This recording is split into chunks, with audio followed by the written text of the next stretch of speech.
Welcome back to the Coaching Collective podcast. Today we are joined by Nicholas Weir. Did I say your last name? Yeah, you Is got that it right? correct. Yeah. Beautiful. Yeah. Someone who's quite well known in the fitness industry and space, working with plenty of clients, coaching wise, comp prep and all of that. We've got him on today just to go through pretty much about him, about his life. We'll talk a little bit about bodybuilding as a whole in general, which will be quite exciting. But yeah, Nick, take us away. Just give us a little bit of a background story of yourself and sort of like where you came from, a little bit about what you do, and we'll go from there. Yeah, sure. So I'll keep it brief. I'm not one to talk about myself. I enjoy talking about myself. Mm. Probably makes me a bad guest for any kind of podcast, but Yeah. yeah. I grew up in a small kind of area in the Sunshine Coast. I was born in Canberra, moved quite early to the Sunshine Coast, grew up in rural Sunshine Coast, so areas like Yandina, Palmwoods, stuff like that. I always had a bit of an interest in athletics in general, but bodybuilding really kind of caught my eye when I guess the whole stereotypical case of I watched Pumping Iron with my dad, and I was about I think I was 8 years old at the time, and I just thought to myself, man, people can look like that. That's outrageous. That's phenomenal. And there was just that kind of seed that was planted from that point on. I just made my way through school, played a handful of different sports, did surf life saving, got to university, started studying. Initially, it was biochemistry, and I ended up postponing that and leaving because I didn't think it aligned with where I wanted to head in life. I wanted to pursue coaching, and so yeah, I basically left university. I started coaching people for free. I did a few qualifications, the typical Cert 3 and 4 in fitness, that sort of thing. Initially, I was competing in powerlifting, and after a few years of powerlifting, I realized I needed to stop, I guess, hiding in the closet, so to speak. I wanted to be a bodybuilder the entire time. I was just too concerned with what other people would think, and coming from a small rural town, you kind of you're a rugby player, you do powerlifting, or you're gay, basically. And so it was a case of all right, I'll just fit into the mold that everyone wants me to fit into. But I always wanted to do bodybuilding, and I just found it fascinating. So eventually, I made the switch, and yeah, that's pretty much what led me to bodybuilding. Throughout that time, I mean, I was coaching. Obviously, I did a bit of face-to-face coaching for a number of years, but initially started online back in 2012. So it's been a hot minute since I started coaching. That's for sure. Yeah, fuck. How long ago was this? How long ago So you sort of like was? moved into like coaching and like um Oh, or started online, I should say. yeah, so I started online in 2012. I actually started online before I started face to face. I started face to face a handful of years after that, around 2016. But I guess the online coaching didn't really take off until I was a few years deep into face to face coaching, which is where I think it started to gain more of a presence. Back when I first started doing online coaching, it was very different. Like it was via emails because you didn't have Loom, you didn't have all of these things. So it was a very different medium or a very different format of coaching back then. Yeah, it was strange. I'll say that much. It's definitely evolved over the years, Hmm. and yeah, I mean everybody does the typical Loom recordings, like messages back and forth, that sort of thing. But yeah, I started online 2012, face to face around 2016, discontinued face to face and went full time online 2019, and it's just been that ever since. Yeah. How long did you live in Thailand for? Was it Bangkok? Bangkok. Yeah, so initially it was Bangkok, and then toward the tail end of the trip, toward the back end, we were living in Pattaya. Yeah. So Bangkok was about 9 months, I believe, and then Pattaya was a few months after that, and then it was back to Australia before all of the or around the time of all the heart issues. Of course, yeah. Because obviously the healthcare there would be good, but it's probably just better to have a clearer interpretation here. Yeah, yeah. Well, that's the thing. Fantastic healthcare over there, but it's there's the language barrier. It's probably the biggest issue. Mhm. Having that, lost in translation aspect to the medical system, the healthcare system. And then on top of that as well, I mean, you can't deny, even though the public system might not be the best in Australia, it's free, and they don't have that in Thailand. If you want a decent doctor, you have to pay uh, quite extensively out of pocket. And when I was over there in hospital, I think for my own room, it was costing me just shy of 1,000 Australian per day. So Okay. it was quite expensive. Yeah. Yeah. So there was not to jump straight into it, but I had some notes written Mm. down to extrapolate from that. Um, Yeah. so you were like with the heart condition, you were obviously we could start by just saying just do you want to explain what happened with the heart condition, but like you were in a proper ward for that. Mm. Yeah. Initially I was in the cardiac care unit, the Yeah. CCU, so Yeah. pretty full on. Yeah. Okay. Interesting. And that happened while you were there? Yeah, so that happened while I was there. Mm. It was I guess the onset was probably the final month and a bit of the Yeah. trip was where it really kind of just I Mm-hmm. knew something was wrong, Mm-hmm. and it was misdiagnosed several times in the hospitals when I was over there. But I was persistent. I kept going back. I said to myself, no, something is up. Like, Mm-hmm. it's not what they think it is. I needed to just keep pushing them. And eventually, I mean, it took me admitting myself to the emergency unit the night before my diagnosis to actually finally get a proper diagnosis. Mm-hmm. But yeah, it started over there and it really kind of just took off in that final month and a bit. Were there signs just leading up to it that like made you know? Yeah, so there were signs. I mean, if I really look back and I guess in hindsight, look at it from a broad perspective with I guess an honest lens, there are a lot of overlapping symptoms of heart failure with just typical off-season symptoms that a bodybuilder will experience, especially an assisted bodybuilder, like things like fluctuating edema, shortness of breath when you I guess walking up a real big flight of stairs, or when you tie your shoes up and stuff. Peak off season, obviously you're like, oh, I need to like catch my breath for a minute. Just that typical stuff that you kind of brush off as not really being significant can be an indicator of the heart being under distress. So it's difficult for me to draw the line in the sand of like where were the heart failure symptoms and where were the just the typical off-season bodybuilder symptoms. But I think, safely make the assumption that a lot of the symptoms were, I guess, indicative of both things, like heart stress and just peak off-season bodybuilder life. Mm-hmm. So yeah, I was experiencing a little bit of on and off edema, shortness of breath, and then toward the end, that last month was where my resting heart rate just progressively started to increase, and that's usually a compensatory mechanism that occurs in the heart when the stroke volume decreases and the overall contractility of the heart reduces in, I guess, its ability to basically contract and dilate. You get this increase in resting heart rate because the body obviously needs to get a certain amount of oxygen delivered around the body. And if it can't deliver it in a certain number of contractions, it will increase the contractions. So it can kind of still deliver that same yeah amount of oxygen. So I would say that's where a lot of the symptoms really kind of just skyrocketed that final month. Mm-hmm. What was the resting heart rate, if you don't mind me asking? So at the very end, it was shocking. It was 100 beats per minute.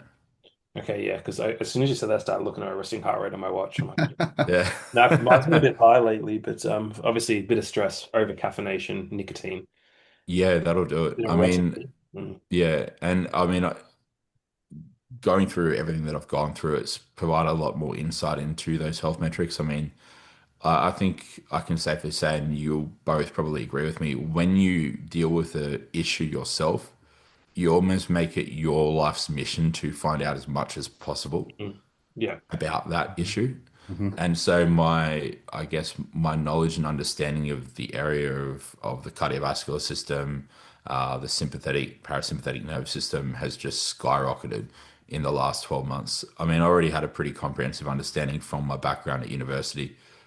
However, now it's safely to say on another level.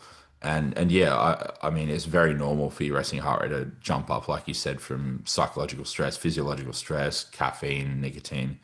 I mean, me personally, I can see an increase in resting heart rate of 5 to 10 beats per minute if I get one shit night's sleep. Yeah. But then it'll go back down as Yeah. soon as you get a good night's sleep. Yeah. Yeah. No, no, no. Because I do find the CPAP is probably one of the things that people overlook, speaking of CPAPs. Yeah. Yeah. And the Yeah. Very impact of important. that. Yeah. Yeah. That's a good topic. Yeah. That's been an absolute game Yeah. changer for me, man. I feel like a new person after using one. Like compared to the Mm. last off season, it was disgusting how I felt.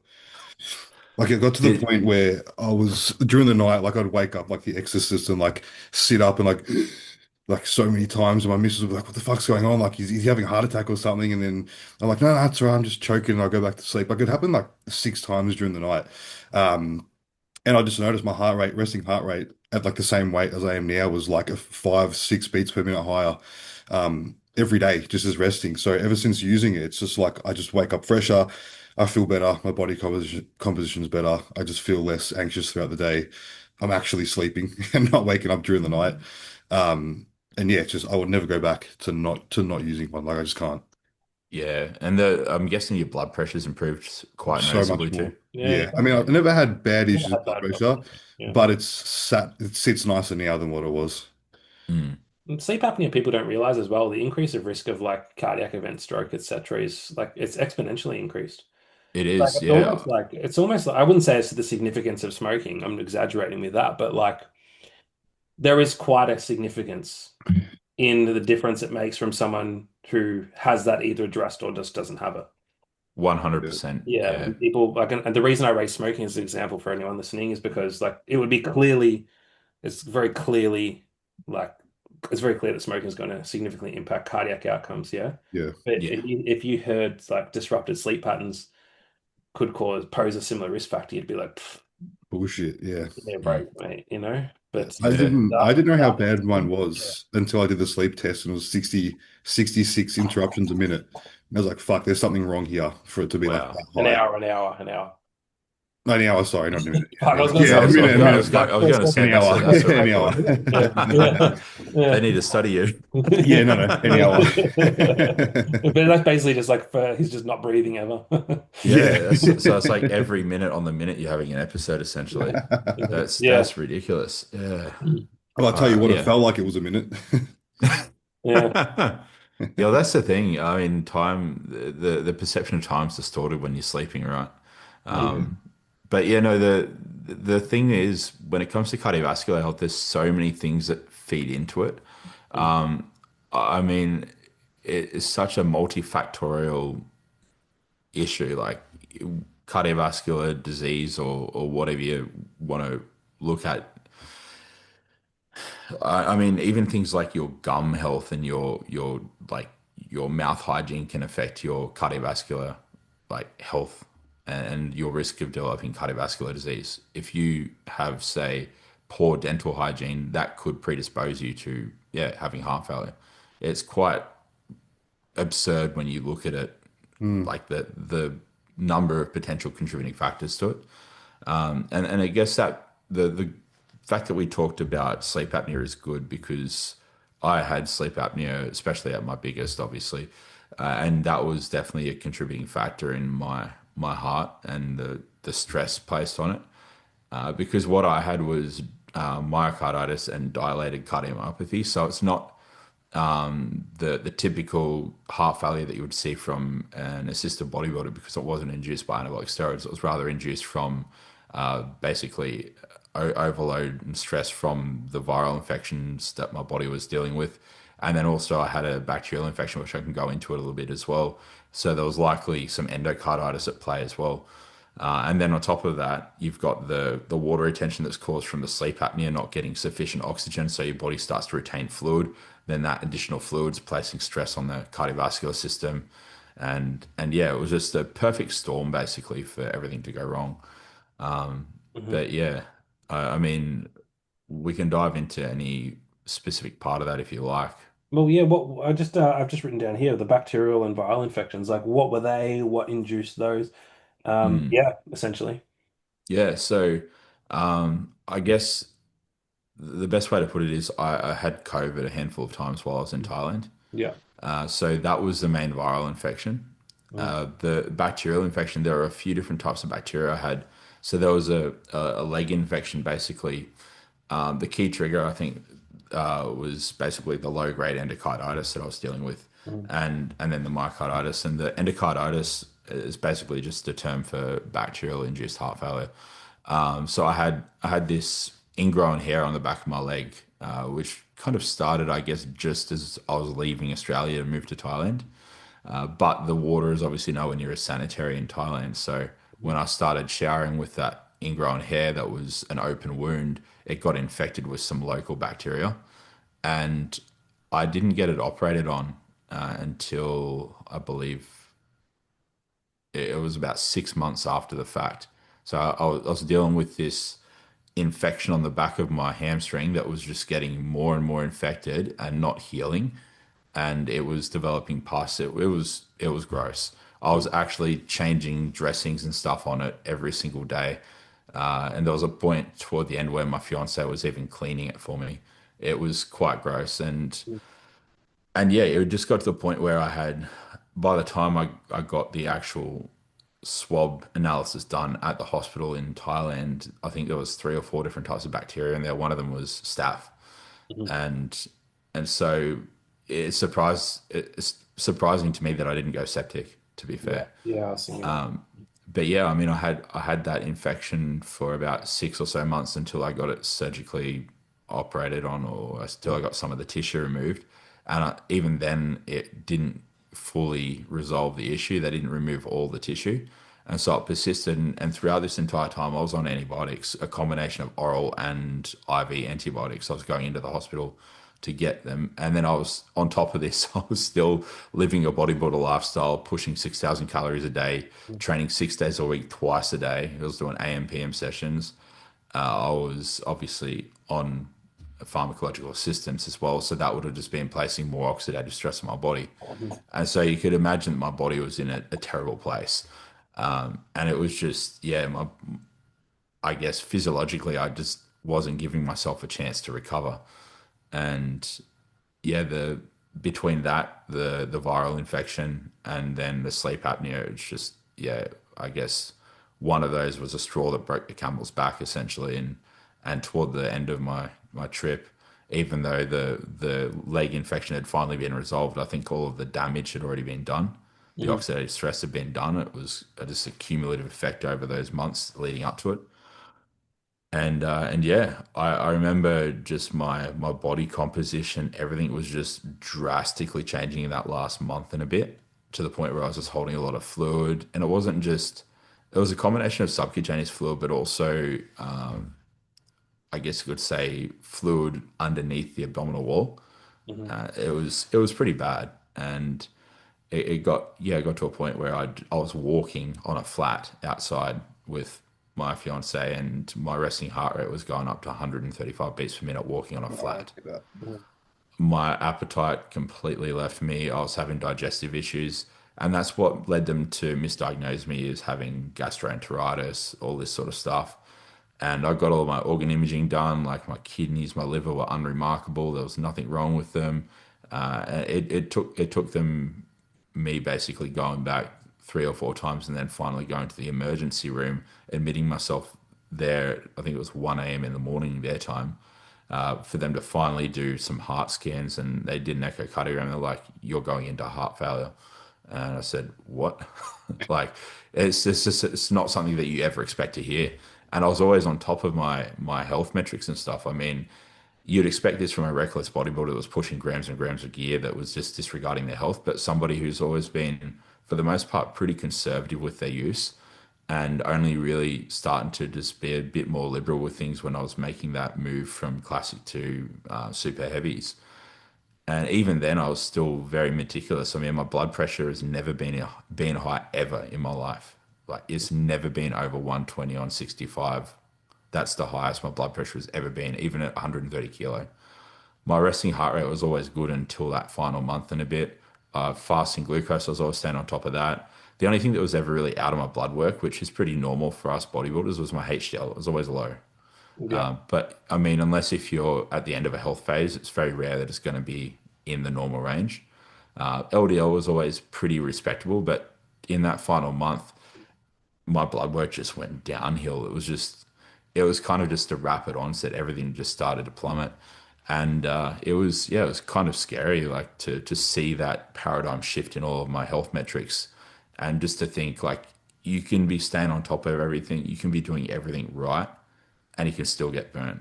And I think that's a very important, I guess, take home from my situation is you should be on top of your health, and you should be measuring your blood pressure, resting heart rate, getting organ imaging annually. You should be getting blood work quarterly, but that still doesn't safeguard you against potential issues arising, especially if it's outside of the scope of PEDs and it's, I guess, related to viral infections and stuff.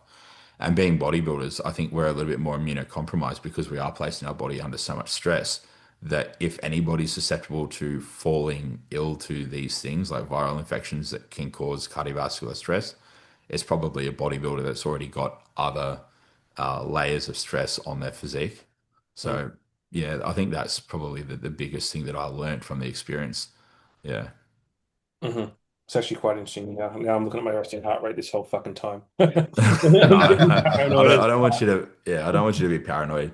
But Yeah. yeah, I mean, it's one of those things. But if it was induced by anabolic steroids, there would be concentric hypertrophy of the heart, so thickening of the walls. Mhm. There would likely be changes to the actual tissue of the heart, Mhm. some fibrosis, some scarring, essentially. But there was none of that. I mean, my heart, for the most part, it looked pretty much normal. There was just dysfunction and stretching of the heart. So my heart was actually thin, Mhm. and that occurs basically. So when the heart is under inflammatory attack, like it was from myocarditis and stuff like that, the muscles are weakened and they lose their tone. And then to compensate, it dilates. So the left ventricle stretches, volume increases, and then the cardiac output is basically maintained until it isn't. Mhm. So what you'll have initially is heart failure with preserved ejection fraction, and then you'll get heart failure with reduced ejection fraction, and that's what happened to me. And my heart function declined to the point where my ejection fraction was 9%. Mhm. Mhm. So my left ventricular ejection fraction at its worst was 9%.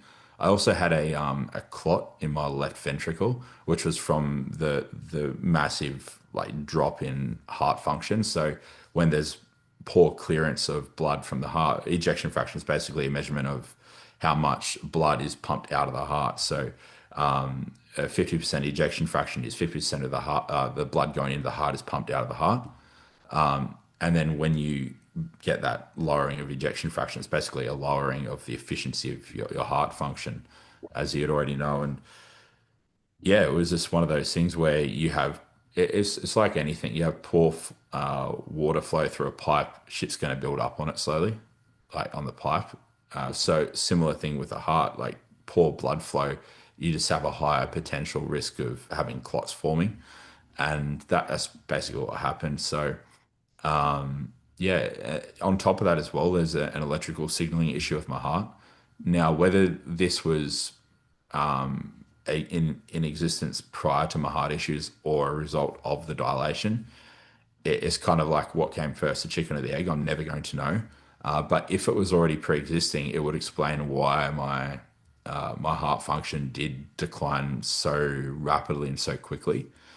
So I've got what's called a left bundle branch block, and that's an electrical signaling issue between the left and the right side of the heart. So there's like a delay in the electrical signaling, and that could have occurred most definitely from when the heart was dilated and stretched from all of the stress, because that can mess up the electrical conduction of the heart. But it could also have been something that I was born with at birth. I have had heart scans and stuff done prior to everything, and my Mhm. like my electrical signaling was normal in the past, but I was never submitted to one when I was undergoing stress or like exercise. So it's possible that it was present beyond a certain heart rate, but I never observed it in those at rest scans because my heart rate was obviously below a certain threshold. So it's one of those things where I could have had something pre-existing, and if I did, that would have just predisposed me more to this. So yeah, it's a bit of a messy situation. Like I don't think I'm ever going to have a clear cut understanding of what the main contributing factor was, but I do know what the contributing factors were. Yeah, Yeah. so many things added up. Mm. It's just like one on top of another on top of another, which is just like obviously caused a mess. Um, How are you dealing with it now? Like how yeah, let's talk Mm. about like how you physically deal with it, and then we'll go into over like how you Yeah. mentally dealt with the whole journey. Yeah. So, I mean, physically, initially, when I was first diagnosed, I felt horrible. Like the level of exhaustion that you feel, you can't even describe it. Mm, I would walk 5 meters and feel like I needed to sit down because it just felt like I just worked a 10-hour shift. Like mm, it was ridiculous. mm, Yeah, just strange. You'd experience flutters in the heart, so PVCs and PACs. mm, It Yeah, it was horrible. Felt a little bit cold because your circulation isn't as good. And then yeah, basically, as I was slowly put on the medication needed to help treat this and hopefully reverse it completely in the long term, I started to progressively feel a little bit better. But yeah, it was horrible, and I think the worst, I was at my lowest when I was in hospital in Australia when I got back from Thailand. So originally I wasn't in hospital when I got back from Thailand, but my family really wanted me to go to the hospital, and so I ended up giving in the end. And it was probably a good thing that I did because my heart had actually gotten worse since flying back from Thailand. mm, I would say it was probably the stress of doing that 8 hour flight when my heart was so compromised. It was probably just additional stress, like the cabin pressure, that sort of thing, change in altitude. But yeah, I went to the hospital over here. There was about 3 days where I was hooked up to three different cannulas and I couldn't leave the bed. mm, And I had people visiting me, but time was just going so slow. I hate hospitals. I've never liked hospitals. I don't think many people do, but I have a deep loathing for them. mm, And there was, I mean, I wasn't myself in hospital in the sense that I found I was being as polite as I could, but there was a point where I just flipped a switch, I guess, and I was being a little bit rude to the hospital staff. I just couldn't because I just I hated life at that point in time. I just wanted to die. And there was a point where I did honestly say to myself, you know what? I wouldn't mind killing myself right now. Like I wouldn't mind jumping out of that fucking window. And it was pretty bad. Like I felt like I lost my identity because we do tie ourselves so closely to bodybuilding. And it was, yeah, it was a bit of a slog initially. mm, But I mean, as I slowly regained my ability to do things and as I slowly started to prove a lot of the doctors wrong, I started to feel better because I was told in hospital first cardiologist I met in Australia, the cardiologists in Thailand were a lot better. There was one over there. He said, "Oh, you'll be fine in a couple of years. You'll be bodybuilding again. You'll be fine." And then in Australia, the first cardiologist I saw, he's basically like, "You're going to be on medication the rest of your life. You're going to die young. You're never going to bodybuild again, so you can kiss bodybuilding goodbye." And that was soul crushing. mm. Your That's life, like the worst thing. yeah, the life expectancy is normal still. Yeah, so I mean, it depends who you ask. If you ask that fat, out of shape cardiologist that I spoke to, he was fat. He had edema that was worse than mine peak Yeah. off season, and he smelt like cigarettes. It's like he is not the epitome of health. He should Yeah. not be a cardiologist or telling me what I can and can't expect from recovery. But yeah, if you speak to any cardiologist that stays up to date with the literature, they'd say the probability of full recovery is on the cards for a lot of individuals. It's not guaranteed. But it really ultimately depends on the person, also how seriously you take the recovery process, whether there's any scarring, that sort of thing. But given the fact that I've got no fibrosis, no scarring on my heart has reverse remodeled essentially completely. The only thing that's lagging is my ejection fraction. Then there is a high probability for like a full recovery and no shortening of lifespan or life expectancy. Mhm. So yeah, it's very promising. And as I've recovered more, And I guess there were a lot of cardiologists that I have proved wrong already, but I'm going to continue trying to prove them wrong as much as I can. That has given me kind of fuel to the fire in a sense that I feel a little bit more in control of my situation. Because for a long period when I was initially diagnosed, I felt like it was something completely out of my control, and I was basically just, I guess, a victim of the scenario rather than somebody in control. Yeah, Yeah, I understand. And yeah, obviously, you've already touched on the mental health stuff was obviously quite significant. yeah. It was bad. Mm. Yeah, Was that more so correlated with bodybuilding or just life in general, do you think?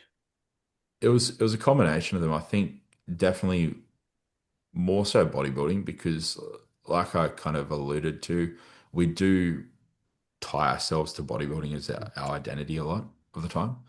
Mm. Even though we won't, I guess, flat out say we are bodybuilding and bodybuilding is all that we are, like it is a big element of who we are. I mean, you both compete, you know what it's like. We Mhm. don't do bodybuilding part time. It is a lifestyle. Like it's 24/7. It's not the 1 hour you're in the gym. It's prepping the food, making sure that you go to bed on time, warming up, doing your prehab, your movement prep, listening to bodybuilding like podcasts, YouTube videos. I mean, I'm sure you do the same thing as me. I'll watch a bodybuilding podcast when I'm eating my meals, or Yeah, when every I'm time. cooking or something, I'll watch somebody's full day of eating vlog. Like it just, it literally consumes us. And so I felt a little bit, I guess, jaded towards bodybuilding initially, thinking, oh, I'm not going to be able to ever return to bodybuilding. Screw bodybuilding. Like I blame bodybuilding for everything. And I had to take a step back and say to myself, hang on a minute, like bodybuilding isn't the reason that I'm here. It's a combination of just shitty life circumstances and potentially some choices that I made. I should have gotten that infection looked at sooner. I should have probably gone into a health phase instead of doing a growing phase when I was dealing with all that stress. So I recognized the hand that I played in the role. And I also recognized a lot of the other contributing factors were completely outside of my control and just shit luck. And and then I was able to look at it with a clearer lens and be like, okay, bodybuilding isn't the issue. I shouldn't hate bodybuilding. There's no reason why I can't return to bodybuilding. And the more I looked into it, yeah, it just got better from there. Mhm. Yeah, no. And I also can imagine, you correct me if I'm wrong on this, when you go through something like this from a medical perspective, you do worry about what the outlook for clients and potential clients would be as well, because obviously not everyone understands like this full Yeah. story. You know what it's like the second someone has a cardiac event or Mm, whatever it might be. Obviously, a lot of the times it is like heart related. It's the steroids. It's what they're doing. They're reckless as yeah. opposed to, and like to be honest, it's a little bit of a it's a tough one too because obviously we recognize legitimacy of your story, and there's plenty of others where I know there is legitimate, but I know a specific case who you would know who it is, Mm, where it was induced by steroids, and he's tried to tell everyone that it wasn't. yeah. And this was like a guy pumping 5 grams of gear, 20 units of growth, Yeah. had blood pressure 160 over 100 for like a very long time. That's scary. So yeah, I know. I could tell you the full story, but it becomes too obvious as to who it is. Yeah. Yeah, Maybe after the yeah, recording. yeah, we should do that. I want to know who But this is now as well. yeah, no, Yeah. but those kind of so I guess like so if this was something if I was in your position, that would worry me because I'd be like, oh, what are people going to think? Are they going to think I'm full of shit? Are they going to think Mm, I'm reckless? But they don't realize that like that's not the case. yeah. Like it's bad luck. Yeah, it's a bad luck plus a cruel. I want to say it's bad luck, but it's bad luck plus a cruel of things which most people would overlook anyway. Yeah. And Exactly. that touch of bad luck just twists it. Because man, like I've got clients resting heart rates who sit just 90 to 100, and they're just like, yeah, sweet. I just had too much Yeah. coffee, Yeah. and like that's Uh, just one. There's Yeah. others. Like they could even have undiagnosed POTS or something like that. Yeah, And maybe their electrolytes need to be adjusted, that sort of thing. It's like, yeah, it's like and resting heart rate, the normal resting heart rate range, as you know, is such a broad range, like 50 to 100 beats per minute. yeah, I mean, that's a Yeah. pretty broad brush to paint yeah. it with. Well, I know of guys Um, that are on like blasting gear at like 45, like yeah, 45 beats per minute. It's crazy. But like, Yeah. even like blood pressure, I don't know if you ever had this with clients as well. Have you ever had clients that become very ignorant towards their blood pressure to a point where they won't check it? Yep. It's frustrating. Yeah, Yeah, and especially yeah, younger guys. Yeah. yeah. I had a guy a few years ago who was like 160s. Oh, And he'd never really checked it before, and he checked it like 3 times, and I'm like, bro, we need to do something about this. Nah, don't worry about it, mate. yeah. Like, it's all Yeah. good. And then I just keep It'll be asking good. to deflect every time. I don't know what he's doing now. I haven't spoken to him probably since, but Yeah. like, it's just, yeah, yeah, that's not unusual either. Because even I'm sure you're like this. I know what you're like, Drew, but sometimes I get iffy to do my blood pressure. I just think, oh, I'll be too stressed today. Like, I'm not going to do it today. And then before you know Yeah. it, it's 3 weeks. You wake up anxious and you're like, oh, it's going to be quite a high Yeah. reading. Yeah. Mm, Yeah. yeah, that was me today. Yeah. Today, I'm like, I'll do my blood pressure, blood glucose when I wake up, and I slept terribly, and I'm like, nah, tomorrow job. Yeah. I was Yeah. sleeping tonight. Yeah. Blood glucose would be like pre-diabetic if you had a shit night's sleep. Yeah. Yeah, I always notice. I actually notice that mine is worse when I wake up than after. Yeah. Yeah. Yeah. I've noticed that a bit with a couple of people, and I always say to them, if that happens, like just drink 500 ml of water and just chill out for 5, 10 minutes and then Mm. test your blood glucose again. And it's almost always down a full point. Yeah. Yeah, I'd have to. Wow. I've done that before, but it's been a while because I just do it Yeah. as soon as I wake up, and then I just do 2 hours post Yeah. any meal. So it's probably just a Yeah. dawn phenomenon in your case, say, Yeah. like waking up and it being high. Yeah. When I say high, it's still like 4.9 to 5. Yeah. Just not the like low four that you'd ideally Yeah, want it to be. no, Yeah. no. Mm. Yeah. But I do find when I'm at a heavier weight, it's always hard to keep it at that low fours. Yeah. And Yeah. that's to be expected. I mean, you think about how much like glucose you're taking in daily, like it's pretty hard to like keep your fasting, yeah, blood sugar below, say, 4.5 when you Mm. peak off season. And yeah, obviously nutrient petitioning takes a bit of a downward turn when you Mm. do get higher in like body fat as we do at the end of a push. But as soon as you get to like say the end of a dieting phase or God forbid the end of a contest prep, you're like borderline hypoglycemic Mhm. Yeah. after like yeah, not eating for 3 hours. It's crazy. I also find when people, I know we're going way off track here, we'll jump back in though. When Yeah. people use Rudder in dieting phases, Yeah. I've seen like shockingly low blood glucose. Yeah. Yeah. Yeah, like one Yeah. of the guys that Drew knows who it is. I won't say his name though. He was like 1.6 to 1.8. Oh man. Was he Really? asymptomatic or? No, when he was sitting around that, he started to be a little bit Yeah. like started to feel a little bit funky. I was Uh, gonna say he'd be a freak if he was asymptomatic at that. I mean, I've heard of people being asymptomatic like high twos, like 2.8, mhm. but Yeah. yeah, anything near two or below, like Mm. man, you'd be getting the shakes, you'd be sweating. Yeah, I think that's what he was getting during training. Oh Yeah. man, But I will say, as well, I'm sure you know this, but like the blood glucose monitors are so notoriously inaccurate. yeah, they are. You My could test blood work like is two always, minutes apart. yeah, Yeah. my blood work is always low fours, and my monitors are always like at this point in my life, always 4.8 to 5.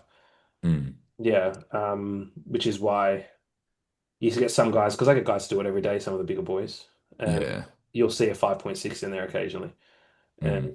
then you'll be like, then they'll freak out. It's like, mate, you were 4.7 for the whole week. Like, Yeah. do it again. Yeah. But we should take it Yeah. with a grain of salt. And that's why we need to test further than that. Yeah, that's it. I Yeah. mean, HbA1c on blood work, as you guys would Yeah. know, and like fasting insulin always going to be the gold standard for Mm. determining, yeah, through blood at least, like your insulin sensitivity. I mean, then obviously getting the occasional organ images of things like your pancreas and stuff can just help ensure that you're staying on top of the actual like health and integrity of the organ itself. Funny you, But yeah. I think to not many people would have probably ever spoken about pancreatic imaging. Mm. Yeah. Yeah, I Mm. got my pancreas done obviously when I was in hospital in Thailand. I was like I'm paranoid about health, so when I knew something was up, I'm like I want kidney ultrasound, liver ultrasound, pancreas, prostate examination. Everything came back unremarkable. Like Mm. every scan, the doctor's notes unremarkable.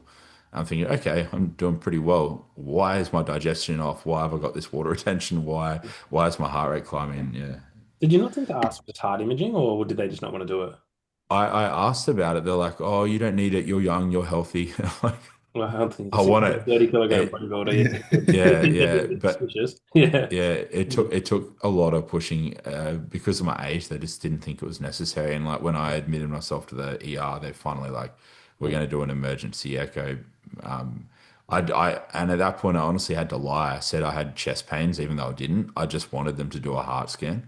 Hmm. And if I didn't lie and say I had chest pains, they probably would have never done the echocardiogram, which is sad. Like, That is similar thing to Australia, they didn't even take me seriously when I came back. I said, look, I've got all this documentation. I was waiting in the emergency room in an Australian hospital for about 9 hours with my fiance mm. the day that we went to the hospital, just because I said, look, I want to see somebody about my heart.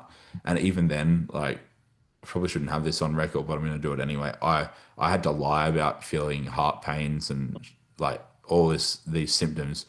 Otherwise, they weren't even going to see me. And No, I don't think there's any I'm thing. glad I did, because that was where I discovered I had a clot in my left ventricle, which could quite literally dislodge and instantly kill me if it's not addressed.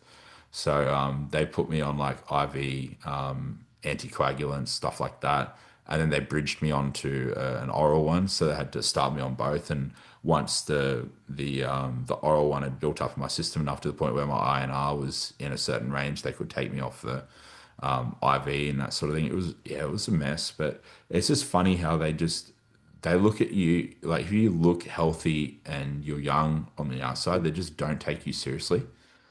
Yeah. But yeah, when you look under the hood, they're just thinking, how are you? They were just thinking, how are you walking right now? And I said, Mhm. I don't know, I feel tired, but I'm still pretty good. Like, I feel, yeah, I was able to still get around. But I mean, I think because us bodybuilders, we subject ourselves to so much pain on a regular basis, our pain threshold is a bit distorted from the average Yeah. person.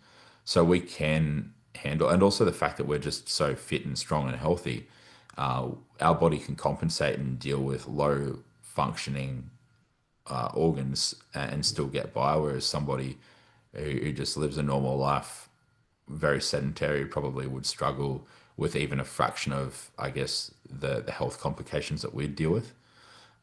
So it's, yeah, it's one of those weird situations where I guess perception isn't always, yeah, linear from person to person. And yeah, jumping back, we do have a very reactive healthcare system. Yeah, we do. Yeah, the Yeah. proactivity is shocking, which is what I liked about Thailand, because I actually got the 5-year Mm. Thailand visa. I was meant to live there. Oh wow. Had some trouble in paradise. Oh no. Yeah, we'll be right and save that for off Yeah.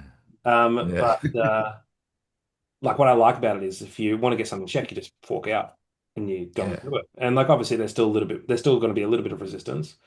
Mm. But here, like you can't do that if you try. Like I know even getting an eco here, like you kind of need to know someone. I had to beg the Yeah. doctor the other day to give me Mm, my referral. Like, I'm not going to get into it, but well, I'll get into a little bit. But like the other night, a few weeks back, I was just in bed asleep. Well, I was trying to sleep. And I just felt my heart palpitating really bad. And I'm like, this is just weird. This is not normal.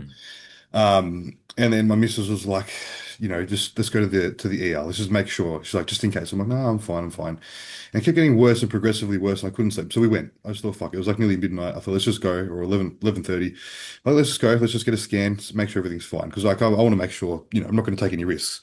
And I got there and they didn't even want to see me. They asked me for a few symptoms, like, nah, you're fine. You can wait around. It's probably gonna be 6 or 7 hours. I'm like, what do you mean? So they're like, just you'll be fine. Go to a doctor tomorrow. So I'm like, you know what? All right, whatever. They know more than me. That's what came to my mind. So I went home, went to sleep, went to the doctor in the morning, and I went in there. And I said, look, this is what happened. This is what I was feeling. I just want to make sure there's no issues in my heart. And she gets up my blood work from like a year and a half ago or 2 years ago when I went for a referral there rather than using like iMedical or something. And she looked at my blood work. She goes, oh, everything's fine here other than, are you taking creatine? I'm like, mm, yeah. And she's like, oh, that makes so much sense. It could have just been the creatine causing these issues. I'm like, what do you mean? She's like, oh, let's just take your blood pressure. It was fine. And she's like, you're fine. You're good. I'm like, no, I want an echo. I want to get a scan. Like, I didn't feel right. I just want to make sure. She's like, but nothing's really pointing out to it. She goes, you're young, you're only what, 20, 24. And I'm like, I don't care. I'm like, my dad had a stroke 2 years ago, and you know this. I've come here for that before, and you didn't give me a referral last time. She's like, yeah, but it has nothing to do with you. You don't have any issues regarding that. I'm like, I do not care. This is how I feel, and I want to get a scan. And I had to push her, and she finally gave it to me. I got a check, and everything was fine. But it's like, why is it such an issue if I feel like there's something potentially wrong to just get a fucking scan? Just give it to me. they work So fine as it well. was Yeah. pretty frustrating. And the fact that it took him so long to get back to me as well about it. And she just had no idea. I'm never going back there again. When she said the creatine thing, I'm like, man, Yeah. Like, come on. Yeah, that's ridiculous, isn't it? Yeah, but yeah, that's the exact issue with the medical system in Australia. Like, if you want a scan, you should be entitled to a scan, especially if you're willing to pay out of pocket for Well, it that's the yourself. thing. Yeah. You say I'll pay, and they say, "Oh, it doesn't matter." Yeah, Well, I think, yeah, Like, it's they like, still don't. Yeah, come on, it's mate. like, I'll pay $1,000 if you want. yeah, Like, I yeah, don't care. yeah. Yeah, and she goes to me, I I'll think, slide you 200 under the table. Come yeah. on, like, yeah. Well, I think she said, she goes, oh, the only thing that was a little bit out of range was like, your cholesterol's a bit funny, but it's not too bad. It's not bad enough. And I'm like, and that's when she brought up the creatine thing. And I said, no, this is what I take. I told her everything, like straight up to her face. yeah, So she knew, and she had no idea. She completely disregarded everything about the PEDs. She literally just kept bringing up the creatine. It's like she didn't even know what they were. And it Might was so frustrating. I just thought, I'm just wasting my time here. Like, fuck it. uh, Jesus Christ. But yeah. pretty frustrating. That is frustrating, yeah. And I mean, I've had a lot of clients who have been met with resistance when they've asked as well, as you guys would have that situation occur on a regular basis too, I'm sure. And yeah, it's a bit disheartening because I mean, you're trying to be health conscious and you're trying to be responsible and proactive, and then the medical system's just like, yeah, no, you're not doing that. Yeah. You can't care about your health. Yeah. Yeah. Like it's like Yeah. they're not in the business of prevention. They're in the business of treatment. That's the issue with the medical system in Australia. They just care about treating issues rather than preventing them in the first place. Yeah. And the Yeah. best form of treatment is prevention. Yeah. It always has been, always will be. Yeah. And yeah, I mean, I honestly think organ imaging should be completely like null and void of needing a referral. You should be able to just go to a radiologist and get an ultrasound of an organ if you want it. Yeah. Well, I think the fact that you need a referral in Australia is ridiculous. You don't in Thailand, as Michael would know. Like I'd literally walk into a hospital and be like, I want to get this done. They're like, okay, this it'll be $600. Like, cool. Yeah. Well, even now with the Echo, it's like a 4.5 week wait for me to book in with the referral she gave me. Like I got one when I was Mm. there after I pushed her. But when she gave me the referral, she goes initially, she's like, oh, you have to wait about 4.5 weeks. And I'm like, I don't want to wait 4.5 weeks because I don't feel good now. I want to know what's Mm. going on. 4.5 weeks could be the make or break. I was going to say, Yeah. Yeah. It turns out though yeah, that like I was doing 600 milligrams of caffeine a day, which is too much for me. I was Yeah. vaping as well. And it's like ever since then I've gone down to literally like one shot of coffee a day, quit the Yeah. vape, and like my resting heart rate straight back down. No anxiety feelings, no palpitation. So clearly I was overstimulating myself, but like Yeah. still, like it just like they just don't understand. They don't. Yeah, they really don't. But yeah, that's the thing. I mean, with the caffeine consumption, that's a big big factor. Yeah, I'm oh, I glad feel that so much you better. yeah, I'm glad that you did that because I mean, me personally, yeah, I used to be a caffeine addict. I mean, my last contest prep, I was probably averaging 1,200 milligrams of caffeine a day. four. And yeah, and I was also I've got ADHD, and so I was medicated with Concerta. I was on 54 milligrams of Concerta a day, and then obviously like contest prep stack like plus that plus caffeine, not a good time. um, Albuterol, yeah, thyroids, hypothyroid, energy drink, yeah, modafinil, just uh, yeah. long-acting Dexies. Yeah, it's like Like, not a good yeah, recipe.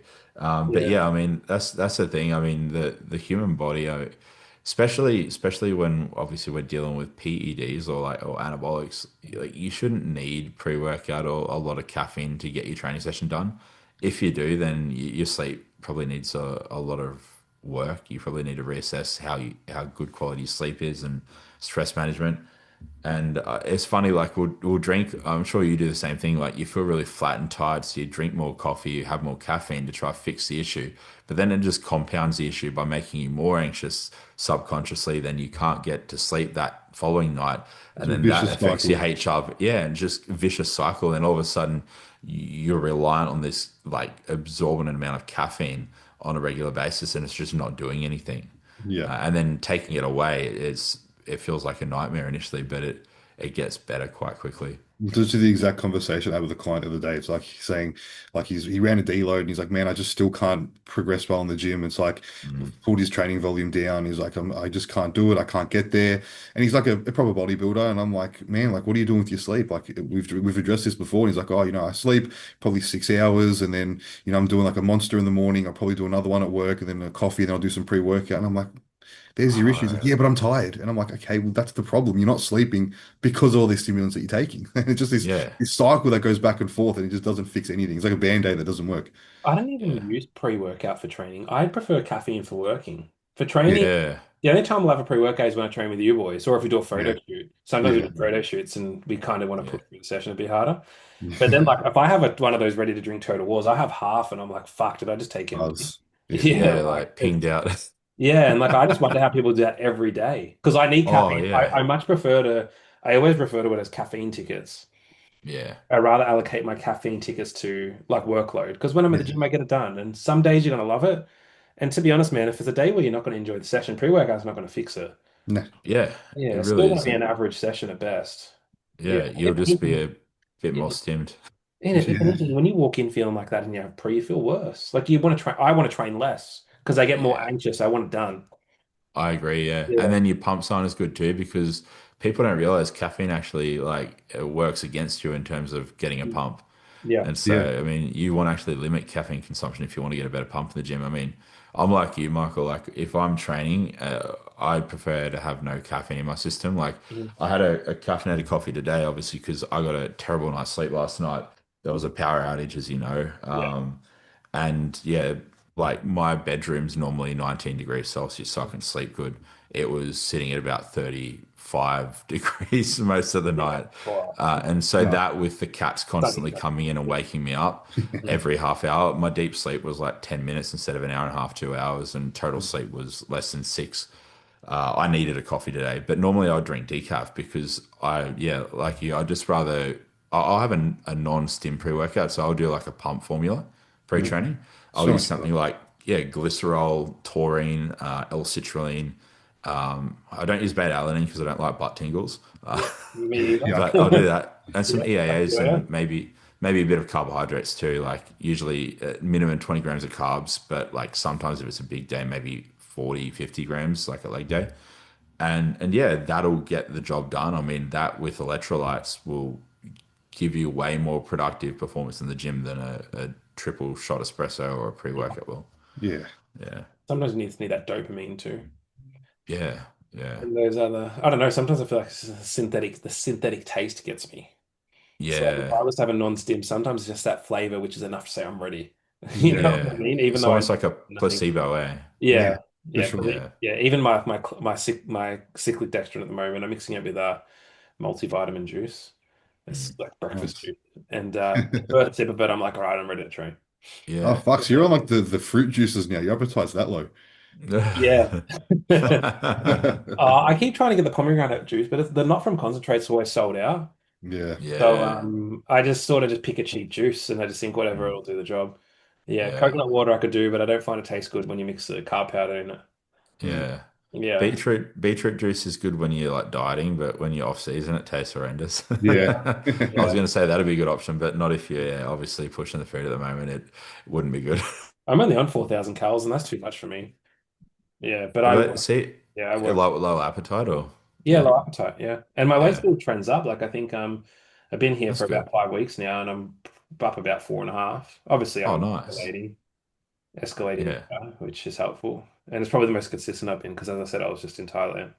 yeah, We got back like a month ago, and then I was in Europe before that, yeah. which was no It's training. Yeah, not no yeah. training, but it was pretty messy. Yeah, The food in Thailand is pretty good, isn't it? Like, I mean, I yeah, like the fact that you can go to a 7-Eleven and get like pre-cooked chicken breast, rice, and you can like assemble a proper bodybuilder meal without any cooking required. yeah. I would do the 7-Elevens, and you know what else I got into? Yeah, You know where Emporium is? Oh, yeah, it doesn't even matter where that is, but just the Hainanese chicken and rice. yeah, Yeah, like sometimes where I just couldn't be fuck cooking, I'd be like, just grab two of them, and I'd weigh it once, and I sort of estimated what the macros were, and it was good to go. this is boiled yeah, chicken, isn't it? Boiled yeah, chicken, and they use like a broth through the rice, so the rice got a little bit oily. Yeah. But I wouldn't say it'd be much more than like 10 gram. I used to just track it as like 10 mil olive oil. Yeah. And Yeah, that's pretty safe. Yeah. yeah, Yeah, that's the thing. Like, it's really handy. Like, just the accessibility of like nutrient dense food over there in comparison to Australia. Like yeah, Australia. You think that Australia would have better choices, given that it's like a first world country, but yeah. If you want to go, like the supermarkets here are obviously better yeah, from a convenience perspective. Like even I would order chicken and rice to the room. Like I mm, found a place that would just do cooked chicken breast, and they were sending me. I'd be like a kilo at once, and yeah, it'd be like $10. yeah. It's so Little cheap. things like that. Mm, And even like carb wise, I just the buns. yeah, You know what I'm talking about. Like yeah, sometimes you weren't sure yeah, about the macros though. Mm. yeah. That's the Yeah. thing. Yeah, it's a Yeah, bit especially iffy, but the stuff that was all in Thai. Yeah. oh yeah, you just had to kind of like take a wild guess. Yeah. Oh, you'd look at it and you'd see the macros, you're like, that doesn't sound right. Yeah, I Like a found toasted this. sandwich, like seven fats. Like, oh, Yeah, yeah. It's like you kind of you question the macronutrients listed on yeah. the product sometimes. Yeah. I Yeah, don't think they have the I've audit that we have here. yeah. There's a international grocery store in Thailand. You'd know it, Villa Market. They have a few stores over the I've like probably country. been. Yeah. I Yeah, can't remember. they sell this Thai brand of rice cakes there. That it's called All Right, ALLRITE, Yeah. and they tasted phenomenal. They were kind of like Oh, 5 grain, 3 grain, and yeah. 7 grain rice cakes, and they just oh, they were some of the best rice cakes I've ever had. I was addicted to them. I would eat that as my main carb source with meals instead of Mhm. rice. I just enjoyed it so Mhm. much. I'd buy those and I'd just eat like a sleeve of those with a chicken and vegetable meal, and that'd be my carbs. Yeah, no, Yeah, I never discovered them, but I don't think I did enough of the like large scale yeah, groceries. We did a lot of tops, yeah. Tops are the big good. top, Yeah, the big they top. sell them at Tops, I believe. Yeah, Yeah, because yeah. you might have got them. Yeah, no, the sugar-free range is probably my one of my favorite things about Thailand as well. Oh yeah, yeah, Sugar-free range. Well, end of the night every day. It would be like, yep, two singers, big cup of ice. yeah. Then in Oh bed, watch yeah. anime, good to go. Yeah, I think one of my favorite ones was like it was a yuzu or there was like the blood orange. One of Yeah, the yeah, yeah, I yeah. really liked it. Yeah, Yeah, I'd mix it up, but I always like the green. Whatever that was. yeah, Yeah, because I had a mate yeah. staying with me, and one day he rocked up with like four of them. He's like, "Yeah, you said you couldn't find them yesterday." I'm like, "Oh, thanks, bro. I feel like you're fucking like my partner or something." Yeah, Yeah, no, they've got good options for that yeah, stuff over there, and I mean, and then the all of the milk drinks too, low fat, high protein, lactose free, like the Hooray drinks, they were yeah. fantastic. Oh, they are good. Yeah, they are. Yeah, I mean, it's handy if you go to an Asian country because they're primarily lactose intolerant. A lot of them just Mm. cater to lactose free stuff. So if you're a Mm. bodybuilder, you're kind of in good company there. Yeah, Yeah, because I always forgot that they were lactose free. Because I had a yeah. client move there, like he's living Oh, there well. forever. So that's why I got into the visas and stuff like that. Mm, Yeah. yeah, We might wrap it up there, but thank you very much, bro. And yeah, yeah. Thanks. yeah, yeah, Yeah, I feel like we scattered a little bit with the heart stuff. Like we probably started in the middle yeah, and then went back to the start and then went through it. yeah. But obviously, it's nice to hear your story too because I'm not It sure you would have is. shared that. Yeah, well, see, Yeah. that's the thing. Like, as we're wrapping up, like, I did like the fact that you touched on the whole, I guess, coach's perspective, like being a coach, being concerned of how it'll be perceived, because that is something that I was very much worried about. I even to this day, I know that there are some coaches out there that have, for lack of a better term, not tarnished my name, but they've said, "Oh, it was caused by steroids, Mm. this and that," when they don't even understand, they don't even know the picture, they haven't spoken to me. Yeah. And it's very disheartening to think that people are so quick to paint me with that brush. Like yeah, I was never uh, excessive with my dosages. Yeah, I mean, peak off season when I was getting to my biggest, I think the highest was like 1.7, 1.8 grams a week. Mm. And Yeah. the GH, I pushed up to about 6 to 8 IUs like a day. But yeah, I mean, aside from that, a lot of the period was spent sub those doses. And there was like a 2 week period where I was basically needing to get rid of my supply. So I'm like, you know what, I'm just gonna like take all of this.